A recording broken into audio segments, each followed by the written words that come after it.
My name's Ellen LePlante. I'm Ethan LePlante.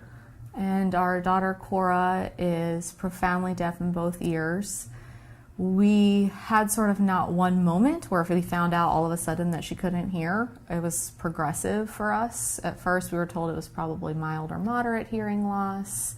And then I went back for a follow-up ABR with Cora by myself, where in the past we'd always gone together.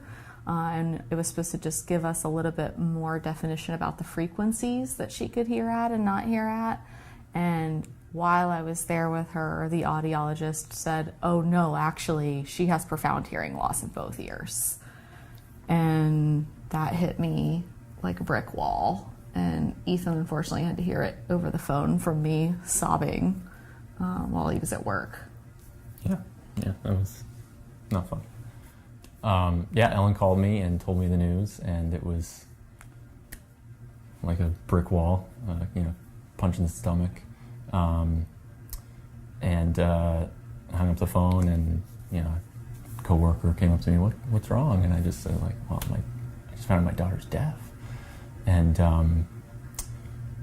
it was actually probably a good situation that it was this particular coworker. He said, wow, man, I would kill to have a deaf daughter because me and my wife can't have kids. And that's the truth, that right then that happened. So that kind of immediately put me at a different sort of state of shock. Yeah, it's all perspective. But still, it didn't really make me feel all that much better personally about our situation. Yeah. And then it kind of progressed from there. Yeah. It's definitely there has not been a single moment where stuff has happened for us or for Cora. Everything has been a progression and a learning experience and a development and definitely a journey. This has not been, there's no single moments in time where I can look back and say oh, I felt different on that day. Yeah, kind of eased into it. It started out as, fluid in the ears because she failed her screening, and then she might have some mild hearing loss, and then it might be a little more, and then profound. Yeah. And then it was another 8 months of trying to figure out the reason that really kept us up at night, I think. Cora has CMV, or had CMV, that she contracted in utero, which is what caused her hearing loss. And that was a huge emotional battle for us early on. I had a lot of personal guilt. We had a really big issue with the fact that she wasn't diagnosed with that early on, which probably gives some indication as to why her original ABRs were more mild to moderate and later ones were severe to profound, and then ultimately completely profound. And that was a huge emotional toll on us. And I think Ethan used the word earlier, acceptance. We've accepted that part of it. Now we just are at the point where we want to make sure we're getting her the best care and services and support that she needs. Yeah, and I think, over the last, 10 months, almost a year now, I think if you could wrap it all up into one big feeling for me personally anyway, at least at the start, it was frustration with this whole situation, because you sit down and you learn this big thing, and then you look at the doctor or you look at the audiologist and you're like, all right, what's the playbook? What do we do? And there isn't one, and that's what's I think the shocker and frustrating. You kind of have to figure it out for yourself, what works for you and your family and your kid, and there's so many different choices. Yeah. And it's so hard to tell what the right choice is. And we chose to give Cora bilateral cochlear implants because we wanted her to have as many options as she needed. But we've also chose to sign with her. And we do family sign language lessons every week, and we try to sign at home. We're learning a new language. Our son is learning a new language.